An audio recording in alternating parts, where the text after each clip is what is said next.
We are so glad that you are here with us for another installment of What I Wish I Knew. Today, we're going to share some suggestions on how to balance caring for preschoolers and babies while schooling older children. First of all, I want to encourage you that with prayer, perseverance, flexibility, and a bucket of humor, we will figure out how to balance what may seem like a juggling act. Have faith that in the same way we became amazingly innovative when we became parents and figured out how to make dinner, feed a baby, and keep an eye on the little ones simultaneously, we can figure out a way to balance schooling too. Here are some practical ways that worked for us. Let's get started. When my oldest started homeschooling kindergarten and I had babies to boot, I would get most of the schooling done while the younger children were down for naps. It was usually the perfect amount of time to complete the task. If the babies took an hour nap in the morning and an hour nap in the afternoon, then those were our school hours. It felt funny because my natural tendency was to be up with the sun and starting school at 8 sharp like the other kindergartners in the neighborhood were. But as I grew into my own skin, I realized that if the work got done, it was okay to work around my family's schedule. That was why I was homeschooling. It took me 4 years to end the quest to recreate real school at home and teach in a way that worked for my children. Part of that confidence and freedom came from becoming familiar with my philosophies of education and my children's personal learning styles.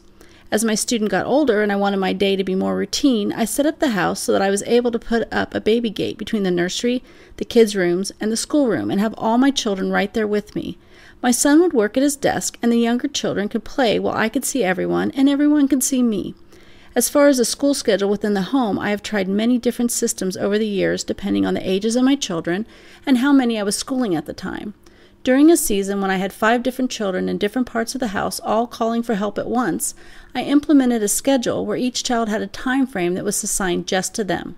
During their assigned times, no one else was allowed to interrupt us while I worked with that child one-on-one.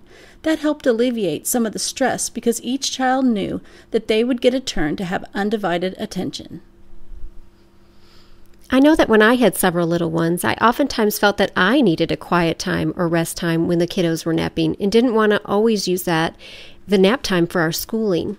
So as my youngest one became a toddler, there were a few things that I saved for her to do just during school time. This kept her happy for short bursts, 30 minutes or so, just enough time to get to that individualized instruction that I needed to have with the older one. Another strategy that I utilized is that I would have one of my older ones take turns playing with the toddler while I took time with another sibling.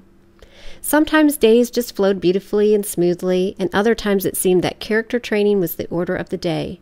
If there were squabbles or fights going on, it was a challenge for me to set aside the school to talk about loving each other, but this is a big part of schooling with younger ones. Someone once shared with me that I should teach my children about how awesome the Lord is, teach them to obey Mommy and Daddy, and teach them to love their sisters and brothers. Everything else is just a bonus at the younger ages. Don't be discouraged if some of your days are spent working on character training. It is a really important part of homeschooling. I have often pleaded with God to give me something big to do. I have begged for Him to use me for His kingdom and His glory, to let me be His vessel to change the world. During one of these times, I felt like God was saying deep down within my heart, I have given you something big to do. Within your own home is a big job. I have given you the children you asked for and given you the job of homeschooling them. The truth is that when this job I had been given got too hard and I could not see any rewards, I wanted something else big to do. This is a big job, and it is hard at times, but the rewards are priceless, and I am definitely better for the challenge it has brought into my life and the perseverance that has been required of me. 2 Thessalonians 3 verse 5 says, "May the Lord direct your hearts into God's love and Christ's perseverance."